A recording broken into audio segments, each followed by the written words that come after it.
Hey gamers, Yes. welcome to episode 59 of Cinema Curse. Oh, I cut off the song too early. Oh no, I fucked it up. Never mind. Welcome to episode 59 of Cinema Curse. Abandoned. Tonight, 1 year later, we're bringing this format back, M3GAN 2, talking some more Summer Screams for Summer Screams 2. I'm your wicked game master, Lloyd Crews, and I'm joined today by Bri Robert. You guys. And Scott Heaton. Just a minute, and Odyssey tickets secured. Scott's got bits and sketches for us. I love it. Yeah. I love it. I want to thank Marina Sakamoto for and her band Shunkin for the song Curse off the EP She Nods, which we used for our opening. It's been 616 days since the strike ended and the AMPTP still sucks. And yeah, we've got 365 days until we can cash in those juicy Odyssey tickets. Wonder what's going to happen in this movie. Yeah, how are y'all? You know, I mean, we're living in the worst timeline, I say again. I did just realize we didn't talk about what spoilers were for any of these beforehand, we'll figure it out live. We'll be delicate. Yeah. We'll just be overly cautious. Yeah, let's get going. Let me throw up my background for this first movie. Bring Her Back. Yes. I've got this great screenshot from Freddy Got Fingered behind me. Of the kid getting all fucked up. Bring Her Back is the new film from the Philippe brothers. Am I saying that right? And they did I keep wanting to call it Let Me In, but it's not. That's the other one. Yeah. Talk to Me. Yeah. Their titles all have like a similar, like 3-word. One of them is a pronoun, and an action. In this movie, a young brother and sister, teenage brother and sister move in with a new foster mom and their weird kid, and weird shit happens. It's hard to explain. This one is. I don't understand why everyone left me with this one to be the one to explain, because You get this one.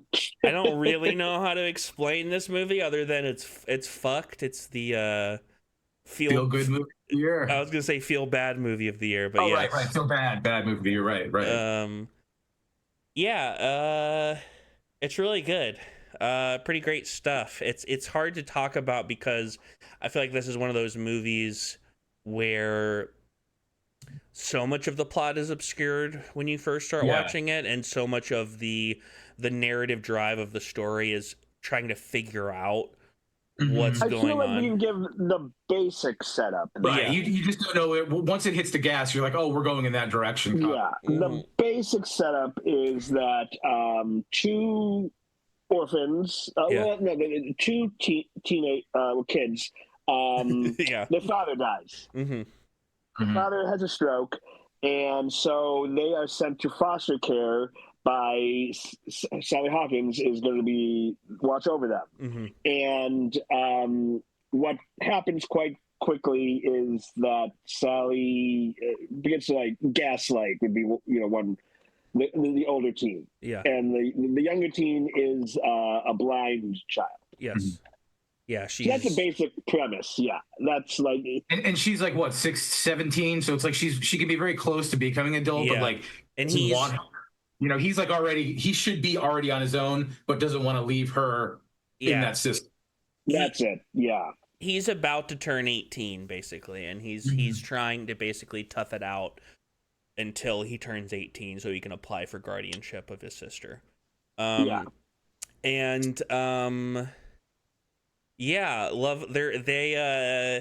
has an existing kid who's about the same age as this kid behind me, I think, in this movie, roughly.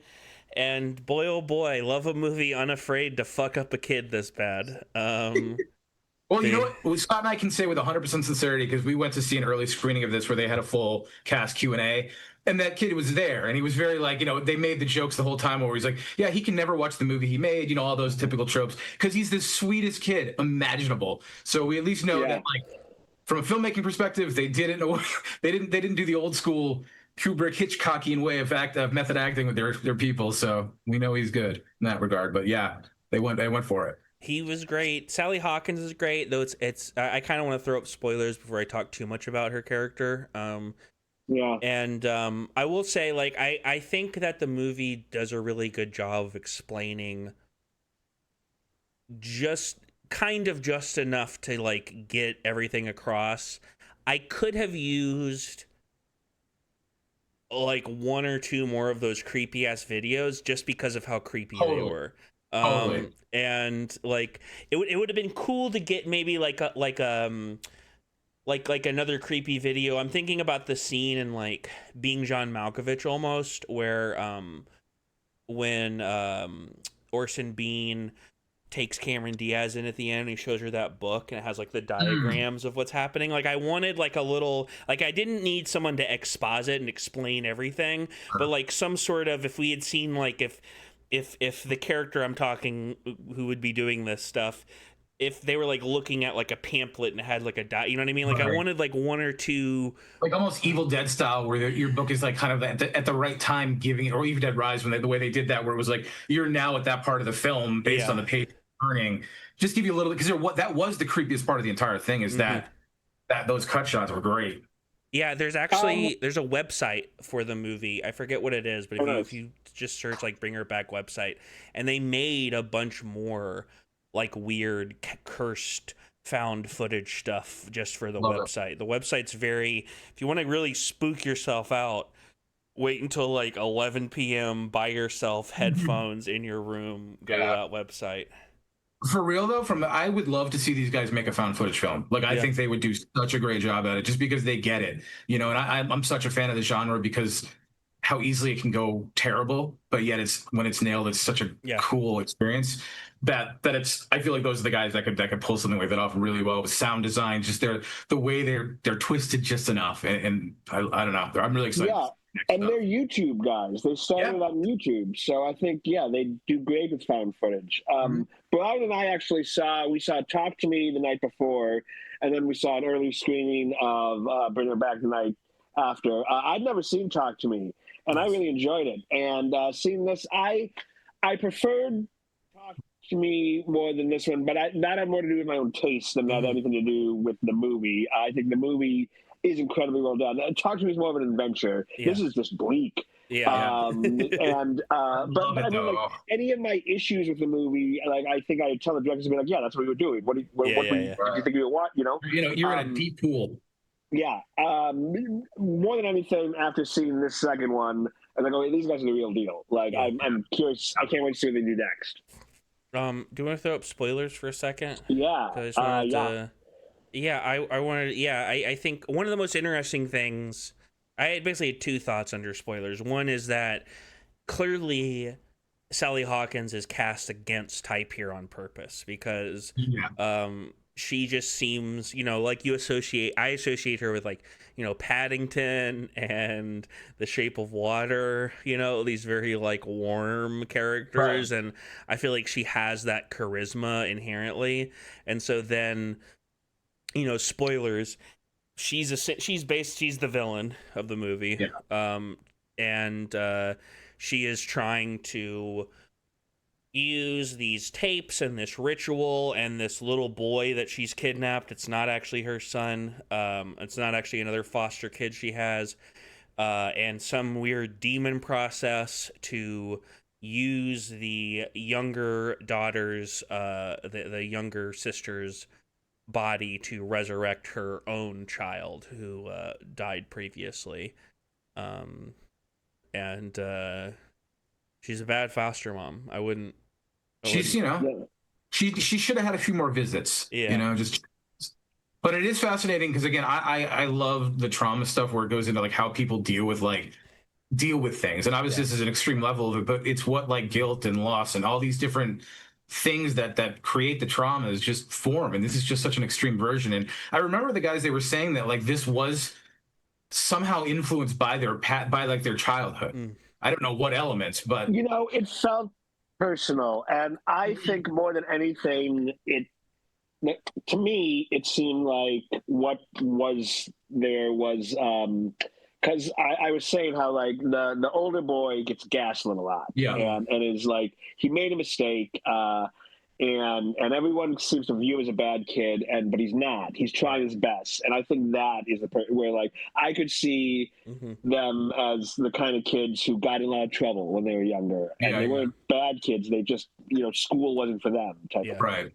Or who knows? There could have been a trauma and they just acted out in the way that they knew how. And then and that's the wonderful thing about like I love when filmmakers say that kind of thing, but you're not like, oh, that happened to you, and what like is here it's a spectrum of whatever, But in a way, it's like who knows? They could have dealt with a loss, and that's just the extreme way of working through it. As somebody who's gone through like a bunch of deaths in the last couple of years, it's wild. Like after you've had it to sit with, where your brain is like fine to go, but it's a lot of ways of just dealing with it, and it's interesting to see like how these guys went with it, and it felt real. Like I love the pool of dread that we were like just in that whole time.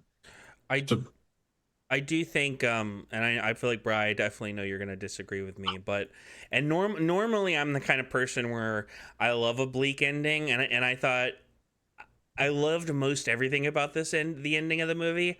I do kind of wish the brother didn't die. Like I feel like the brother not dying is maybe a little too like if they had even played it the way it is, and then we just have like a reveal or something that somehow he is back, or maybe he's been disabled in some way after like the events. I don't know, but it felt to like in my head I was like, ooh, I feel so bad for her. Like the girl. And I feel like the movie ends in a way that's supposed to kind of be like she has achieved some sort of like forward momentum. And so I don't know. I think that's what a lot of it is. It's really weird what triggers to that next sequence of things, and I think that's in a weird way why. Because it ends in such a extra. There's nothing more, and you're just like, cool. I don't know. There's something interesting about that, but I know what you mean. It goes for it. Obviously, it doesn't want to let up for anyone. I remember watching it and like waiting for him to come back. Yeah. Like I'm figuring that's how it was going to go, and like I don't show a person like, oh wow, no, he's dead. Okay. There's also the thought. Some of my roommates thought that maybe because she drowns him, the daughter's spirit was going to end up in him. Oh, okay, interesting. They thought that would have been a pretty sick ending. Yeah. Where she gets what she wants, but in the worst way possible. Right. And then she just never goes, bring it back. It's a living. Speaking of living, let's move on to the next movie we're talking about. 28 years later. I've got this censored banana behind me. Scott, do you want to give a brief summary of 28 years later? A real brief, because I think like giving the full plot is more spoilers actually. Yeah. But it takes place 28 years after the events of 28 days later. They have been quarantined, so while the rest of the world has gone on living a regular, essentially history has remained the same more or less.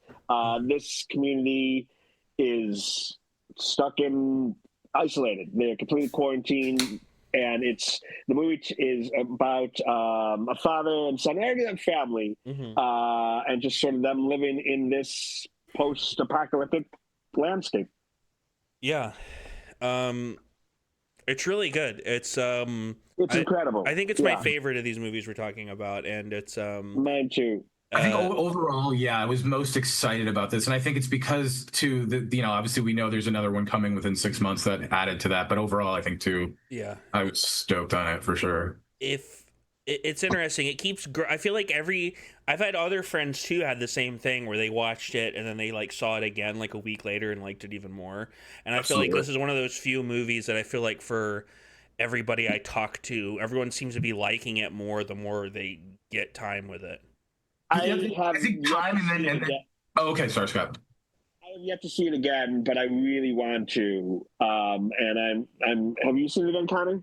I haven't yet, but I also really want to. Yeah, we should check it out again soon. Yeah, I went and did it twice, and it definitely, because I looked forward to certain things. You know, you almost started to like compartmentalize what was happening, and you knew it already. You know, so I got excited, and especially like that toward the end, that hell ending, I got so excited for like this is like the beginning of this next quest, like Lord of the Rings vibe in a way. Like I dug it. Wild ass ending. Very excited for what happens next. I would say it's a messy movie, but never boring. And I'll always take something like this that is almost like overstuffed in a way that feels like it's almost bursting with ideas, than something that's just like bored and retreading the same bullshit again.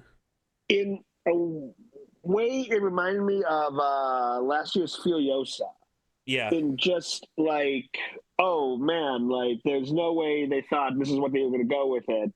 But what an interesting way to take this world and explore these characters.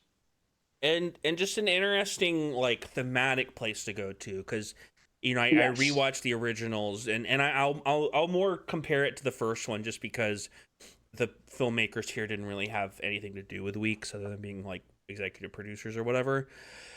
But the original kind of is like about finding hope in darkness, not to sound cliche, but like that's what it's about. And this one has sort of elements, like it's kind of a coming of age story. Certainly it gets to some kind of beautiful stuff towards the end, but the big thing I kind of take away is it's just about like culture versus nature, essentially, and the way that culture breeds violence and nature kind of just exists. You know, we get this character, without saying too much, who's essentially like a Richard Attenborough for zombies, or David Attenborough. I forget which one it is. David, yeah. Who's Richard Attenborough? Is this a... It's his drunk cousin. He shows up. Fuck! I got this shit. That's the guy who played. That's the guy who owns Jurassic Park. Yeah. And Jurassic Park. David Attenborough. And sort of the idea that like, you know, the zombies are kind of just existing as part of nature, and this creepy ass little culture that has like sprung up on the island is sort of imbuing this kind of violent nature into specifically young men, to kind of further like culture and stuff. There's just some interesting stuff there for sure. Yeah, definitely. And I also thought it dealt, like another theme it dealt with, just as like, you know, you can like their whole culture is also about just surviving. Yeah. And just like, we have to, you know, like it's dangerous out there, it's crazy out there, we have to survive. And I think the movie's like, well, like you can spend your whole life surviving. This, no matter what, the story ends one way. Yeah, that's a good take too. And there's clearly something about Brexit going on, but we're not British, so so I don't give a fuck. We have enough bullshit going on for us, so we're American. We're barely reading our news. You think we're reading foreign news? It's funny. Whenever I saw the movie, I was thinking about all these things that it was about, and then I saw someone comment about Brexit. I was like, oh yeah, it probably is about that too. But like, it just didn't occur to me while watching the movie. But then when you hear it, you're like, oh yeah. And also, I think that I'm sorry. Well, and then I was going to say it just has some cool new lore too, like with the different types of zombies, the alphas, and which is the big out banana behind me. But even cooler than that, I actually like those little fat crawler zombies. They were like subsisting on like grub and dirt and stuff, and so they had gotten really slow and fat and green, and they were just like incel zombies at that point, just around looking for I think in a way, I wish this is the direction that Walking Dead would have gone. Yeah. Just like it seemed like Walking Dead insists on like man's the worst zombie of all, and this is just sort of more about like, yeah, zombies were a threat, but like they were as dangerous as like lions and titan. You know what I mean? Like you said, they're just part of nature at this point. Mm-hmm. Yeah. And I can't not talk about this, because I think as far as shifts go, like you talk about the Furiosa and Fury Road vibe, the sound I think was the biggest shift in this one. You know, just using young fathers was such, like, I couldn't believe it. Like when I first read, I genuinely didn't even look at who was doing the music until a couple days before seeing it. I really did try to avoid stuff, and I love John Murphy's score. It was inspired by Godspeed You Black Emperors, A Sharp, F Sharp, Infinity. Amazing album. I guess like Danny Boyle used to like he shot that movie with that in his ears basically, which set the tone for Murphy's score and stuff. So I was really like, I knew John Murphy wasn't going to be a part of it, and I had seen Young Fathers play a bunch of years ago, so I couldn't understand how this was going to sound in this type of a movie, and it did. It resonated in a way that was super dark. It did things that fit so well, but then also gave this vibe of hope in a strange, really strange way. I thought it added so much texture to just what the overall, like, again, we're not just dealing with an attack, we're in this world, and I think that like the ups and downs of that world played out so well. But I did love that they brought back East Hastings or Sab Mafiosa at that ending, and you got like a full listen to that, because I think that at least is so iconic for me too. So I was stoked on that. What I thought was so great, and another way it reminded me of Furiosa, is that like in Furiosa they have the one chapter which is like Fury Road, and you know, it's like one of those things where I always said, well, he couldn't just do Fury Road again; it wouldn't be as good. But then you see that scene, and you're like, it might have been. Yeah. With this movie, I'd say the intro is sort of them doing 28 weeks later again. You know, like you get another attack, and it's really well done. But that's not really what this movie is. So it kind of like gives you, there you go. Are you happy? Now we're gonna kind of do our own thing. And we should call really this movie The Odyssey. There's some really cool video stuff too. If people haven't seen some behind the scenes, like the way they did the iPhone rigs, they did this. They called them a poor man's bullet time. People should just search 28 years later iPhone rig. This rig is pretty cool. Like when I first heard it, I'm like thinking in my brain, like you know, a year and a half, whenever before they were shooting it. I remember thinking like, are we doing like Soderbergh 28 years later kind of vibe or something? And then you're like, oh, that's a rig. Yeah, it is definitely less noticeable. You know, like 28 days later, it looks great still, even though it's shot on DV. Yeah. But every single shot, you can tell, oh, this was shot on DV. I will say for 28 years later, about half the shots just kind of looked like normal digital digital and shooting. I'm sure there were a lot because you know, even the one thing I feel like technology, we're getting better at like our drone shots. We're getting better at, and that's where I feel like some of this technology is going to start to play as a benefit. You know, because right now it's, you know, throw everything in an 11, and you know, so we're starting to see a little bit more of that, like the finite details. And I like Thank you, Michael Bay. Thank you for your work. Seriously, Michael Bay blew everything up so we could, you know, blow everything up now, you know, in a better way. Something. I don't know.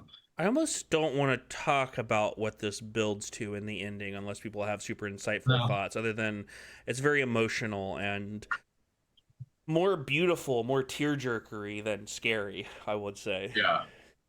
Are spoilers up? I'll throw them up.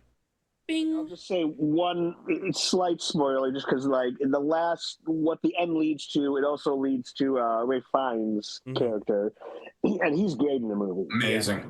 And I think his casting is great because he could, since spoilers up, he could play like the evil kind of crazy guy that the movie kind of sets him up to be or possibly be, but he's also incredible and totally believable as the character he is in the movie, which is not that. He's actually a very kind man. He's the David Attenborough. John Locke from Lost. Like if John Locke from Lost was in this movie, that would have been him. Scott's never seen that and he doesn't know. Oh shit, sorry, Scott.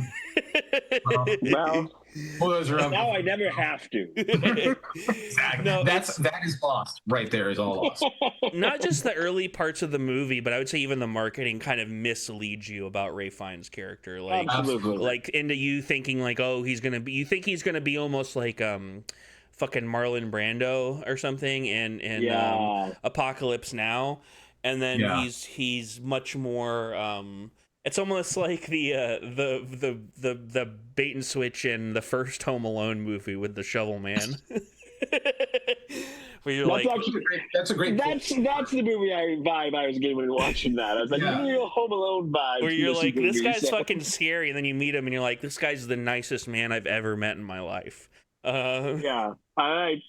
Home Alone did it. Sorry, Dan Boyle. Yeah. Try it next time. It'd be funny if they were like Alex Garland was like, that was our biggest influence. That was it. Yeah. We actually watched Home Alone before every shoot. It's the last movie I watched before cameras roll. Well, Bri, do you want to tell us about the plot of M3GAN 2.0? Yeah, Megan's back. She's the best. She rules. That's all we need to know. No, we basically open up governments doing government things, and they have created basically, because obviously we left the movie. We left Megan 1. Megan, she's gone. She's in a thing. We're back. And I know I'm explaining. I'm doing this fast. I'm looking at you two idiots, and I get lost in it because I love Megan. But look, government picked up on the secrets, and they're like, we gotta make our own. They go after some shit, and Gemma, she's basically like, oh, I hate AI. I hate technology now. She's on all these AI groups and stuff. Like she's the Doge of AI. And and now basically we get the gang back together. We discover things happen. Megan makes her appearance at some point. Spoilers at that point, and shit just goes down. Megan serves a lot of cunt in this one, like we expected her to do, and I'm very fucking pleased by it. Yeah, it's not really scary, but it makes up for that in the amount of cunt served per minute. I actually don't know if I'm allowed to say that, so but I did agree it was. I think you have to say it in like the queer way, so maybe you can sort of just like associate it as a way of. I don't know if Scott said anything in his life ever in a queer way. If I miss that shot, it's not worth it. So that's a slim bullseye there. This is one of two movies. Funny you said that though. Kind of say when you said like it's not that scary, but it makes up for it. I agree, but it's interesting because I feel like a lot of people are going in expecting it to be scary. I guess, and who apparently didn't watch Megan 1. I was going to say I never considered Megan a horror movie. Not really. It is a spectrum of horror. It's in the horror genre as a whole, but it's more I would call it a comedy horror, not a horror comedy, if that makes sense. Like the first one, in the Child's Play world. Mm-hmm. I mean, sorry, but like there's nothing scary about Child's Play. You're just like, when's Chucky coming and fuck some shit up? Like, there's nothing. It's the same world, and I think this is just that old conversation that happens every horror run is when what's horror or not, it's stupid. It's a huge spectrum of things. Stop it. We like what we like in it, but stop like acting like by saying it's horror or not defines the movie. It's so stupid. I guess more to my point is I would argue I guess the first one is like kind of said comedy horror, and I would call this one comedy action. Yeah. It just seems like because the movie did not do very well at the box office. People, it was not a sensation. I think that was because most people viewed Megan apparently as horror. Yeah.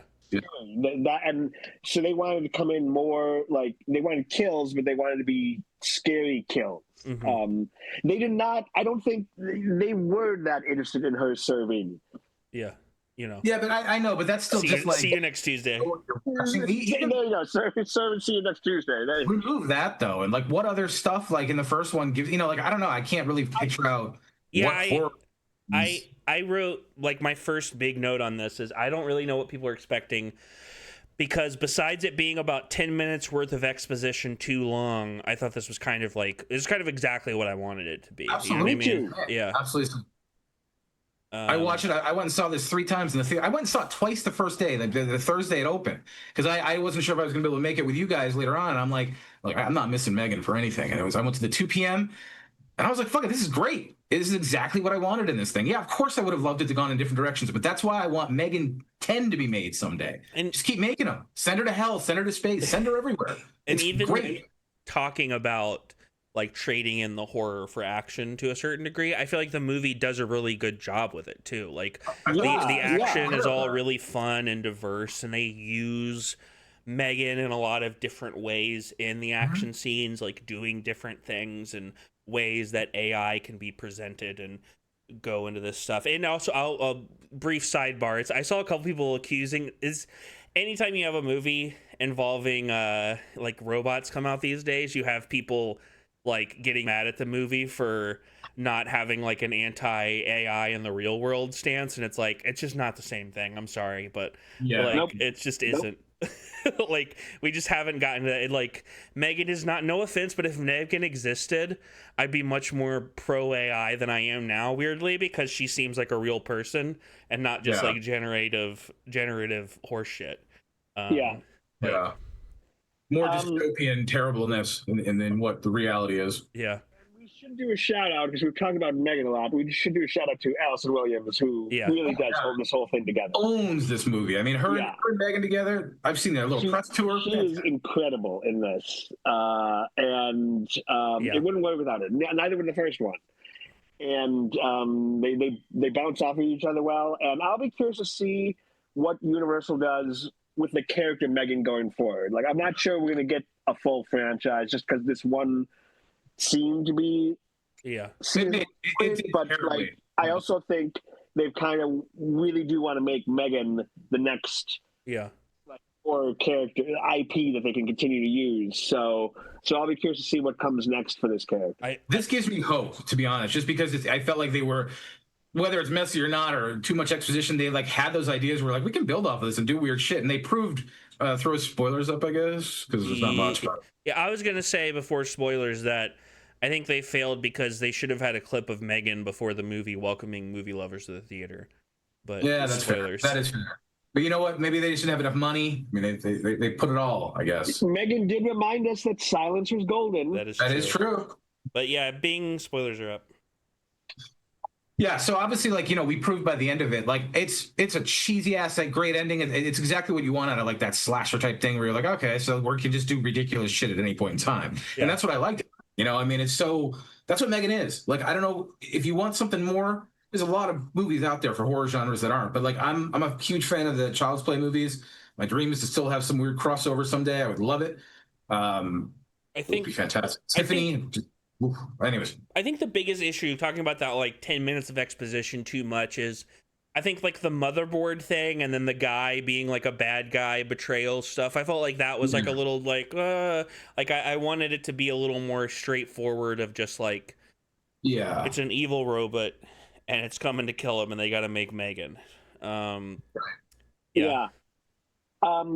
Yeah, and one thing I'll say is I'm not sure if I want like M3GAN to be like a horror genre going forward. Like, I think that it's a comedy about because her anti-hero robot. Like, to me, the first one reminded me a lot of a Rick and Morty episode. You know, with just science kind of gone wrong, and how Rick and Morty episodes will play in a horror genre one week, but then the next week it'll play in the action genre. And quite frankly, I'd rather see M3GAN as a comedy playing in different genres. To me, that is more interesting. I think you've talked about your pitch for M3GAN 3, M3GAN in Love. I was thinking after this, a good idea would be if, you know, maybe the government like acknowledges M3GAN's good actions or something, and maybe they try to start integrating her like into high school with Katie or something. Like that would be a great M3GAN thing. I think that would be like a good frame story, and then you could kind of maybe even base it around like people trying to like, because you can still always put in some sort of threat that causes M3GAN to have to defend them, you know, like, and her being this super advanced robot is like a really good motivation for why people would want to fuck with her, you know. You guys want to get fucked up? Yeah. But Megan, but at this point, we'll have the ability to go like, well, look, I don't need to just kill that kid because he said some shit. Yeah. Like she's got a little bit of, she's learning morals along the way as well. That's her biggest lesson. But has trouble playing with those. What are you saying, Scott? You know who she could go after? School shooters. Yeah. Blumhouse right there. Yeah. Wow. That'd be a good Megan versus a school shooter. Yeah. Send to Jason right now and get this. Oh yeah. But I would love PSAs of Megan just to happen all over the world. Just like every once in a while, she just chimes in. Just lets us know about something we should be doing better as a human race. She should host the Oscars, honestly. I would love that. Will Smith comes right up there and, she wouldn't let that fly. No way. Excuse me, Mr. Smith. I think you'd rather take your seat. Yeah. Yeah, no. Let's move on real quick and talk about... And I will just say real quick, there is an unrated version. I haven't seen. I was going to watch it last night, but I didn't have the time, and I got to check out to see what it is. I'm sure it's like just a couple things, but the unrated version is on digital now. So nice, going on it for sure. I hope it gets another cool steelbook because I really like the first one steelbook. Oh yeah, absolutely. It definitely will. I just got a raid from Hefner, Party of 11. Oh my God, there's like a dozen people watching us. What up? Look at that. But we're moving on to. Let's talk a grab bag of a couple different movies. I'll reveal this man behind me. I think the two movies we were going to mention here, one is Dangerous Animals, which I think we all saw that together, right? That was a birthday movie. Yeah, that was Scott's birthday movie. Because what was the other one? It was between that and what was the other? Oh, Life of Chuck. Oh God, we would have been so bummed out. It's like, oh God. Like I'm not discrediting Life of Chuck. I enjoyed the experience of what it was, but it definitely wasn't the Dangerous Animals. I didn't that much, but no, like Dangerous Animals, definitely a great birthday choice. Yeah, it's what if Jaws had a partner and he was a serial killer? And yeah, really fun watch with a good fun crowd. Has a good like procedure because a lot of it is kind of about like a woman trying to escape this confinement. Mm-hmm. And also should have started with Jai Courtney welcoming movie fans to theaters. And he's great in it too. Yeah. Oh yeah. He's like the best part of it, probably, his performance. Yeah, he's having fun. And then I also saw this man in this movie. Mr. Tony Todd, rest in peace. In Final Destination Bloodlines, which he's great in it. A really fun revisit to that franchise. Maybe a little too long, maybe a little too much CGI blood, I feel like, but still really fun. And I think it's becoming so much. I mean, it's always kind of been, but it's even more so self-aware of like, look, we're just doing some ridiculous shit here. Yeah. Come on, Brad. I mean, the fact that like it literally did traumatize a generation of people to kind of go like, oh, that's a Final Destination shit, like that, to have that as part of pop culture and the world, and it's wild, So give the franchise that. Yeah. I thought the opening was incredible. Mm-hmm. Yeah, totally. And they should do more. Yeah, why not have like different time periods? Yeah. Oh yeah. Yeah. And a huge step up for those directors. Their previous film was Leprechaun Origins, I believe, which we've all seen, or some of us have seen at least. Hornswoggle. Not the worst movie we've ever watched, but not. I'll still say it had that one kill that like I would put in a film. Like I would use that shot in a way that was actually more effective than which kill was that? The chimney. Yeah. The way Friend came out. Okay, yeah. Like I just thought like if you did that, obviously this played it where they were like, oh, we're goofy, we're going on to the next kill. Whereas if this was like an actual moment of like, oh my God, I just killed my best friend kind of thing, it would be like utilized in a way that could actually be visceral. Well, it's a fun watch with y'all just because we could keep going like, we've been hornswoggled every time Hornswoggle appeared on screen. Which was not that often. Not as often as you'd want it to be for a movie about a leprechaun starring a man named Hornswoggle named Leprechaun. Well, man with the the pseudonym or whatever, Hornswoggle. I don't believe that was his birth name. Yeah. But what was that? I don't think so, man. It's his stage name. It's his stage name. His stage. It's his square to circle name. But yeah, speaking of the squared circle, I think it's about time. Can I just say one quick thing? So summer streams, just to wrap it up, comparatively to last year, this year fucking ruled. Yeah. I remember being so disappointed last summer. It was like every one that hit. Summer of Mid. I remember. It was midsummer. Yeah, that was last year's midsummer. And this year just rocked for us. So I'm very happy. We went 3 for 3. Summer of Banners. Yeah. I got 3 different types of movies that they worked for me. All 3 that I had fun with in different ways. Oh yeah. Well, now that you fucked up my great transition, it's time for Anytime. Connor's Wicked Game, sponsored by Chris Isaac. Like Jigsaw every week, I like to play a little game. This week, the box office game ripoff, Summer Screams edition.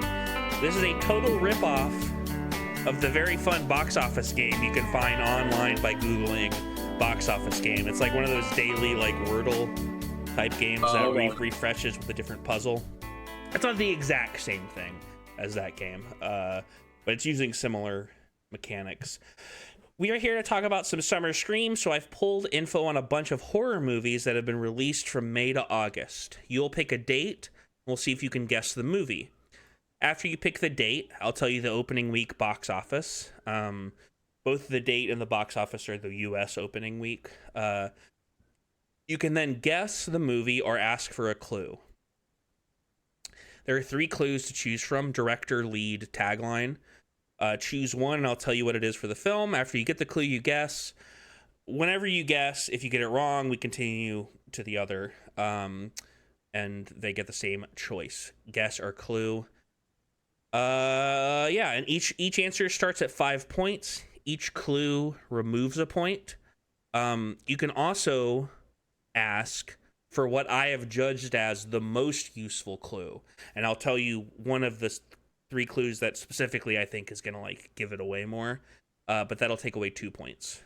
Okay, that costs no points. And yeah, we'll do. I don't know if we'll do all of these. We'll do about 8 of them probably, and then do a final round. Let me post the list of dates for y'all to choose from, and I'm going to let Bri. You can pick a date first. Oh, hang on. Where did you put them? Sorry. In the meetings, the Zoom meeting chat. I thought we were in Discord for a second.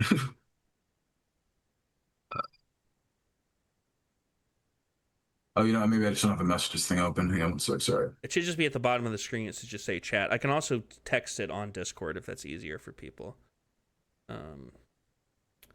It's under what? Issues. There should just be like a text chat in the Zoom meeting room. I got it. Cool.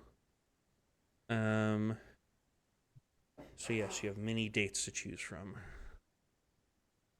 Which would you like? And these are all but one of these are franchise films, and the one that isn't a franchise is like a pretty famous, like not a obscure. Yeah, I'm gonna say June. I want to do the first one, that June 25th, 1976. All right. This had a box office of 7 million. You want to make a guess, or do you want to get a clue? Yeah, I'll get a clue. Which one would you like? The lead, the director, the tagline, or do you want the most useful one? What I think is the most useful one, at least. Yeah, I'll take the most useful. The lead of this movie is Gregory Peck. Shit, oh Christ. My brain is zapping. Can't think of it. I'm gonna pass. I know I'm gonna be mad at myself in a second, but Scott, you can guess, or you can, if you want to reduce it by another point, you can ask for the director or the tagline. I will guess. Yes. The Omen. This is in fact the original Omen. Directed by Richard Donner, with the tagline, "You have been warned." Scott, your pick. I will go June 22nd, 2007. June 22nd, 2007. This movie made $29 million. Which, would you like to make a guess, or do you want a clue? Clue. Which one? Lead director, tagline. Tagline. This you picked. You only reduced by 1 point, but you did end up picking the more useful, the most useful of them. The Dolphin Hotel invites you to stay in any of its stunning rooms except one.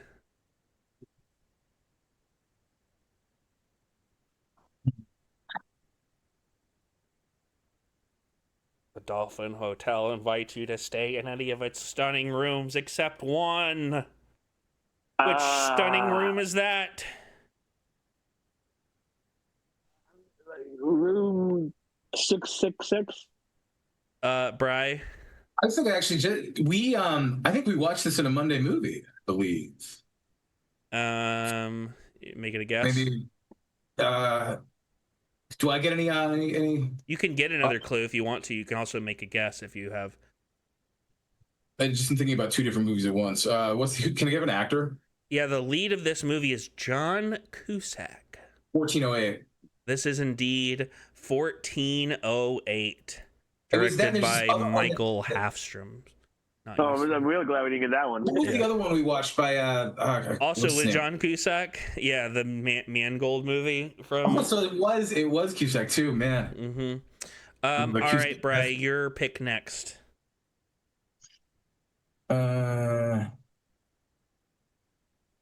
August 27th, 2021. August 27th, 2021. This movie made $28 million. Would you like a clue or try to make a guess?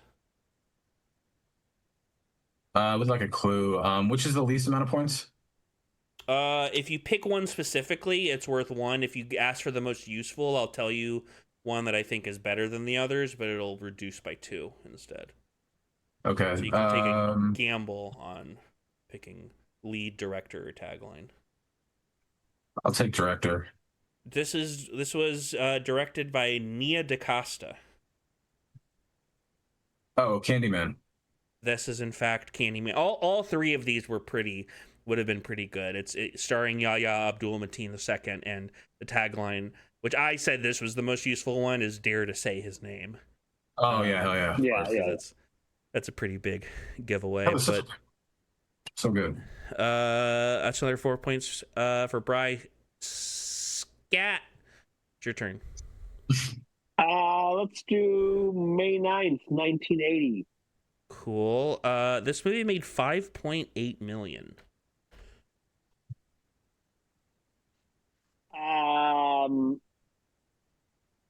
Give me the most useful clue. I'll take 2 points. All right. This movie stars Betsy Palmer. That was the most useful one. It's the most useful. Okay.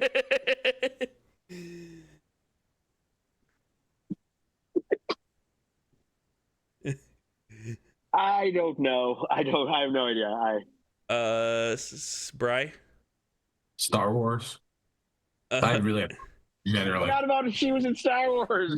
Star Wars. You can ask for the director or the tagline.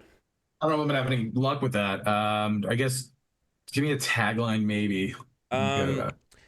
They were warned. They are doomed, and on blank redacted, nothing will save them. Well, I have no idea. Scott, do you want to hear the director just in case? It's Sean S. Cunningham. Yeah, I knew it was going to be a director like that. I knew it was going to be. All right, this is the original Friday the 13th. Oh wow, no shit, dude. That makes total sense. Bri, you get to pick the next one. June 24th, 2022. All right. This movie opened to $35 million. Would you like to make a guess or want a clue? What a clue. Director?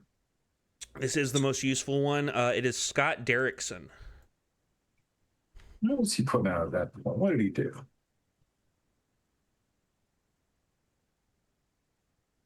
I have to hear more. I guess I'm not sure. Yeah. Scott? I'm going to guess The Black Phone. That is indeed The Black Phone. Black Phone. The African American. Scott is. What did you just? Like I heard something whispered. I'm like, what the fuck did you say? Scott, it's your turn. I was gonna let it slide. I was kind of going to, but there was enough pause where I was like, huh. Scott, your Good pick. for you for calling it out, Brian. July 2nd, 1986. Cool.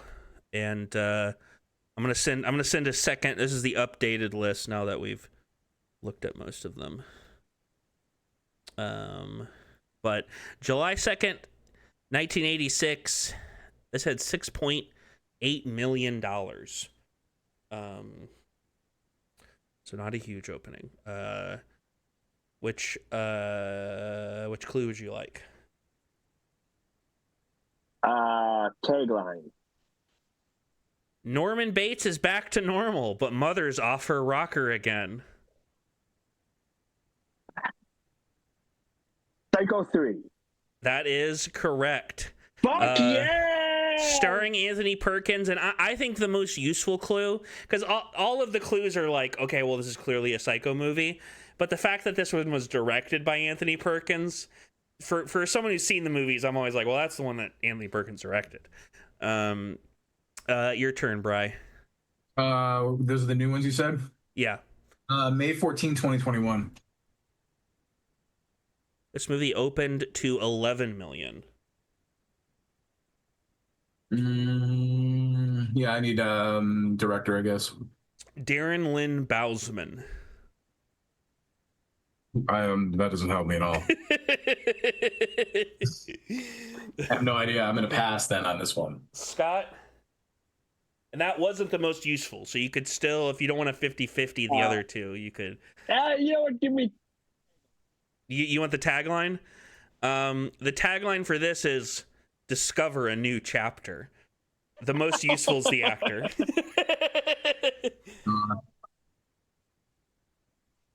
I'm gonna say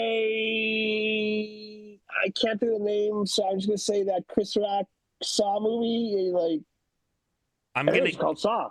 I'm gonna give it to you. I'm gonna give it to you. That is indeed starring Chris Rock, because that's like the giveaway clue. Yeah.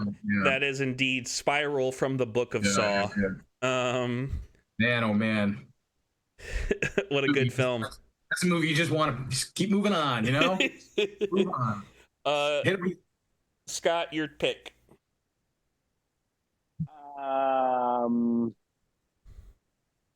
July 28th, 1989. July 28th, 1989. This movie made $8.4 million. Let's give me that tagline. This is the most useful one. Okay. New York has a new problem.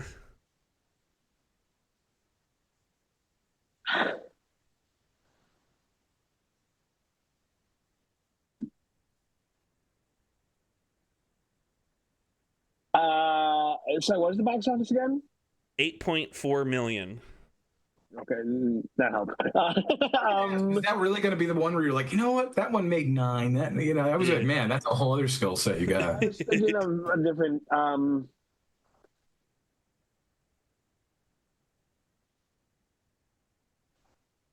Ghostbusters 2.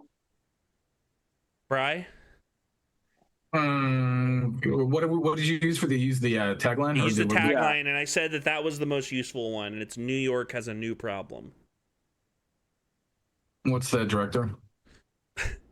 Rob Heaton. Oh. What was Rob up to these days? I don't know. Waste your time. Scott, the lead was Jensen Daggett. No, all right, let's just. Y'all have a real blind spot for this franchise. This was Friday the 13th, Part 8. Jason Takes Manhattan. Oh, yeah. We the one where he just stares a long time. Yeah. Jason takes a boat ride to Manhattan. It's a boat ride, yeah. I think that's the thing. I grew up with them, but like I wasn't paying attention to anything other than like Jason's just slashing some shit. Oh, New York has a new problem. What other movie could that be? Gremlins 2? Come on. Gremlins 2, the new batch. They're here for trouble. Yeah, but that probably made more money. Sure. Not much more. Yeah, that's probably true. Let's we're burning through these. Let's do these last couple. So, Bri, you've got July 22nd, 83, and then the 3 August dates. August 30th, 1991. Yes, I was a wee lad, a few months old at this point. This made $6.6 million. Well, yeah, I mean a tagline of some sorts. Yeah, give me a tagline because that's an era of taglines. This is the most useful of the 3 clues, in my opinion. There comes a time to put away childhood things, but some things won't stay put. It's fucking Chucky, baby. He's just taking over the 90s. Child's Play 3. That is indeed Child's Play 3. Exactly. That was my horror growing up. I was too scared to watch any of it, but I just used to look at the posters and watch trailers anytime I could. And I was like, man, I'm into this horror stuff, but I was too terrified to. Eventually. I got there eventually. Starring Justin Whalen and directed by Jack Bender, who I mostly know as a director of the TV show Lost, which we were talking about earlier. Scott. We'll do August 31st, 2007. This movie made $34 million. Ooh. Give me the most useful. The most useful is the director. This is Mr. Robert Zombie. Hell yeah. That's, kind of honestly, you're doing well for me. You helped segue. That's, yeah. I can appreciate it.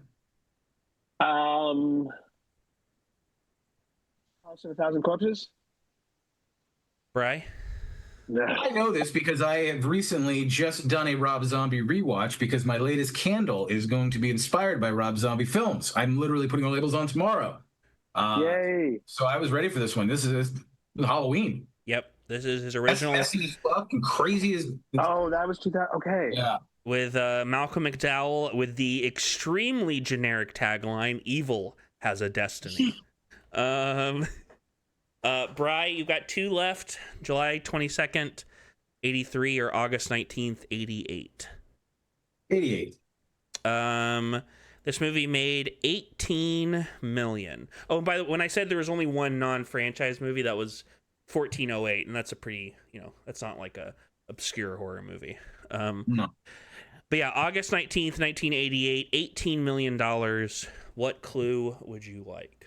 Tagline? Terror beyond your wildest dreams. It's a Nightmare on Elm Street movie. What was 88? Which one? You just... Yeah. If it is... Were we at 5 at that point? 88. No, we weren't at 5. Maybe we were. Maybe 5? Scott? I feel like I fucked this one up. Nightmare... I'm going to say 3. Back to you, Bri. Do you want to reveal the lead or the director? No, because that's not gonna. Well, no, I mean that's not gonna help.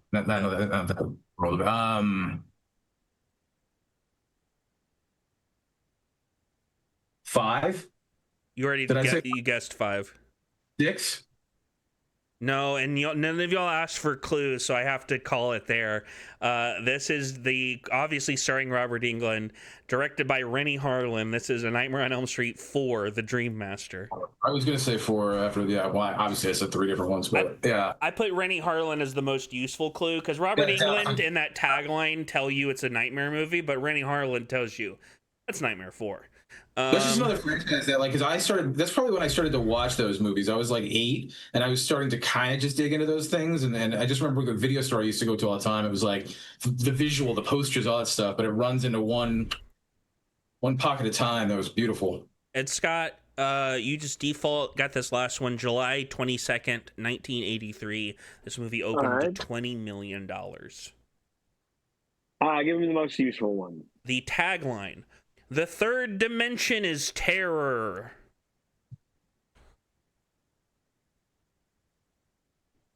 I don't know. Bri? There's a director? The director is Joe Alves.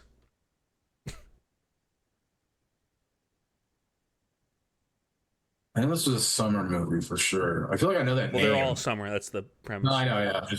I'm working it out, Connor. I'm doing some... Can I have an actor, I guess? Well, you would go back to Scott. Oh, sorry, Scott. Scott, the actor, the lead of this movie is a young Dennis Quaid. I still don't know. Bri, any guesses? Oh, I know. Oh, I absolutely know. This is a movie that how much did it make at the box office? 20 million.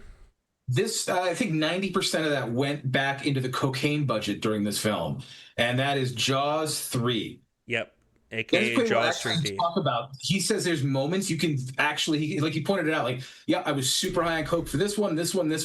My favorite by far is the ending when that shark is coming through, and you just know everyone in that room is so fucking high out of their minds, but they're literally staring at what's going to become the CGI shark. It's magical. Well, we have got one final Jeopardy. Bri, you've got 15 points. Scott, 14. You have to secretly wager your points. The category is Friday the 13th. Oh, God. So make your wager in your head. And the question, everyone's made their wager. The question, besides 1 and 8, which we've already established, can you name another Friday the 13th movie also released during the summer, aka May, June, July, August? All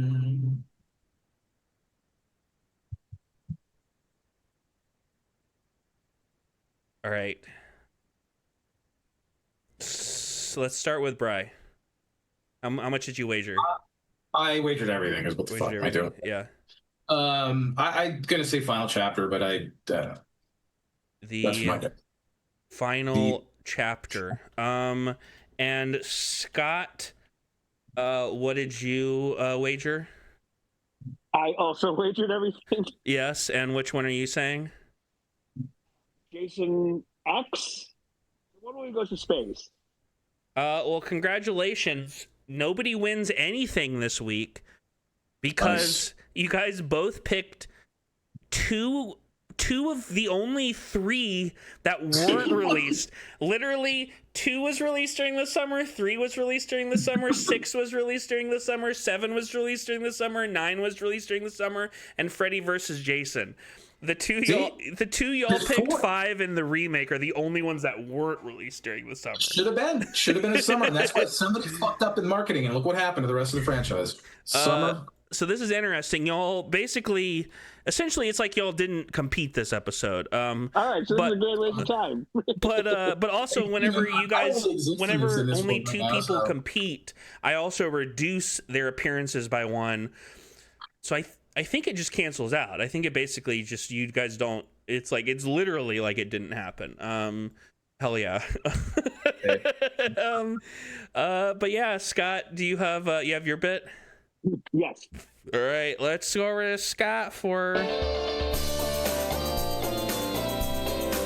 All right, welcome to Scott's Comic Corner, brought to you by Eric Clapton and AI. They're not all anti-Semitic. First, we're going to talk about a couple of non-Marvel or DC issues that came out last week, actually. First up, Jay and Silent Bob meet Archie. Or actually, rather, Archie meets Jay and Silent Bob.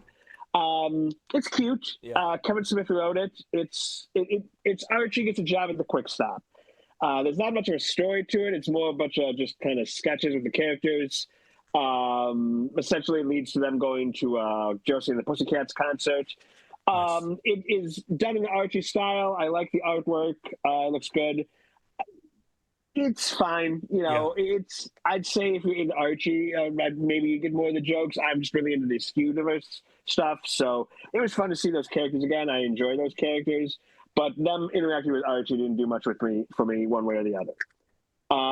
Then next up is a new Rick and Morty miniseries started. It's called Rick and Morty versus the Universe. I enjoyed the first chapter a whole lot. I enjoy the artwork for this. It's not just like the animated series, but in comic book form. The art series has its kind of own look, but still is very true to the characters. That's a cool cover. So I enjoyed it. Huh? That's a cool cover. Yeah. So it's going to be a 4-part series. There are also one-shots for Beth and Summer, and I think one is just a Rick one-shot.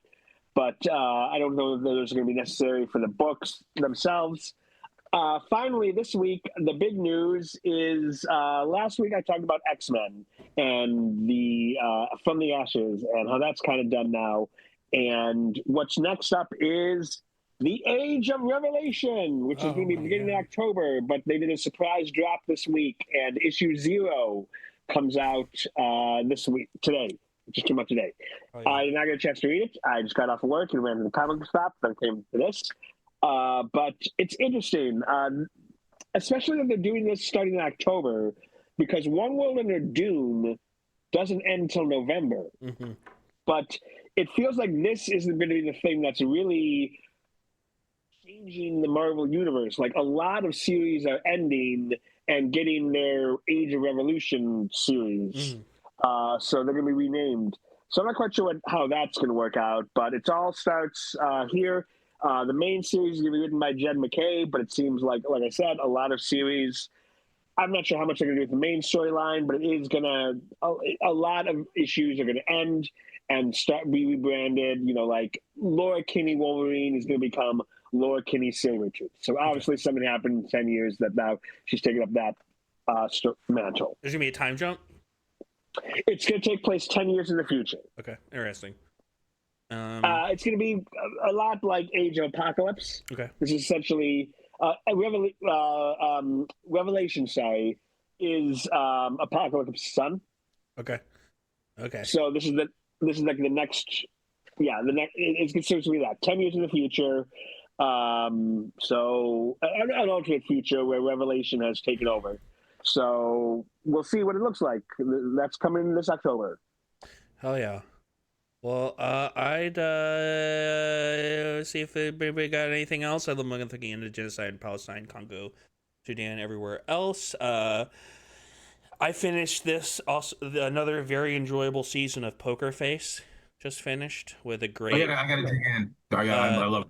Has a great. Patty Harrison is in the last half of the season. As a kind of new supporting character who's great. And then also watched one of my new favorite good bad movies the other week, Clash in the College. You can rent it online. It's a wild one. It's a real top tier weird one. And then I missed it. Yeah. Red Letter Media has a good review about it, so I would check them out. I want to regurgitate their stuff. But anybody else got anything else? We'll be talking about it soon, but I'll just say Superman. Yeah. But Twin Peaks Club will return in a month and a half. We're going to talk about Eraserhead, Lynch as a whole, and Peaks as a whole. I want to thank Bri here for composing our outro. Next episode in 2 weeks, we're going to be talking about Superman and the Fantastic Four First Steps. And I've been having a superhero summer. I have a friend who has been going through some personal stuff, and they've been really open to me showing whatever I want. And so they haven't seen a bunch of superhero movies, so I got to rewatch some of the Raimi Spider-Man movies. I got to rewatch the animated Spider-Verse movies, the Mask of the Phantasm, a bunch of shit that they had never seen before.